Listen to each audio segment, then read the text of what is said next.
aren't you glad we didn't have a recession in 2023, even though it was predicted time and time again? However, now there's talk of a rich-cession. Unemployment among white-collar, high-income earners is up. The number of Americans whose assets total $1 million or more fell by nearly 6%. And the richest 500 people in the world lost a collective $1.4 trillion in 2022. Let's talk a little bit more about that with New York Post reporter and NewsNation business contributor Lydia Moynihan. Let's put this in perspective, because a lot of the people watching us are not going to be millionaires. I would hope that I want everybody to be a millionaire. I think a lot of the people on the show aren't millionaires either. But here's what I would say. The effects of that, how does that ripple down to other income brackets? How does that affect business? That's what I was thinking about when I saw this story. The good old trickle-down economics question. No, it's an interesting point. I do want to note what you sagely noted before we went to break. People are losing a lot of money in the higher tax bracket, but they also made a lot of money. So all of those billionaires made $1.2 trillion in 2020 alone. So I think it's a little bit of a reset here.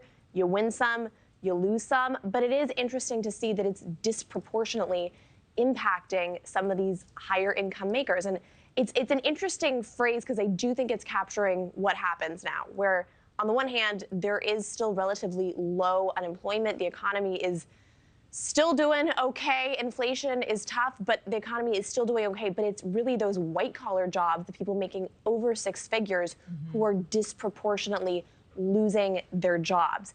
And unemployment among people who make over six figures is up 70% year over year. So I think we're seeing much more of an impact on people in finance and tech and a lot of those jobs, less so of an impact on people making under six figures. So it's kind of an interesting phenomenon, but I do think in all of this, inflation has a tax on the poor. That's what they say. That essentially it disproportionately impacts people who have to buy the essentials. So I think it's an interesting kind of reset that we're seeing in the economy right now. Well, and if we looked at the numbers, what the middle class earn, I mean, $100,000 does not go as far as it had in the past. It does not. And then the fact is, well, $100,000 today is basically like $85,000 or less a year or two ago. Yeah, and then you think about how much you're being charged for rent now and how much more you're paying for your mortgage. But I have to ask, with those layoffs that you were talking about in the tech and banking sectors, so, I mean, where are they going? Because it seems as though a lot of people are going into the gig economy, right, where they're getting creative, they're becoming consultants, they're working from home. Maybe they got laid off, but they've certainly had to do a side hustle before they get hired again by a big corporation.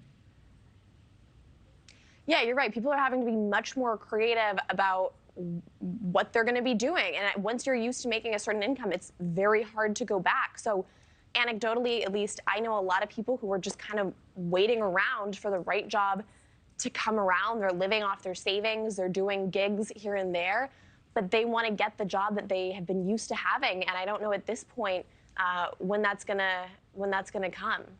Yeah. It certainly is something that a lot of families have to think about. I always think about that.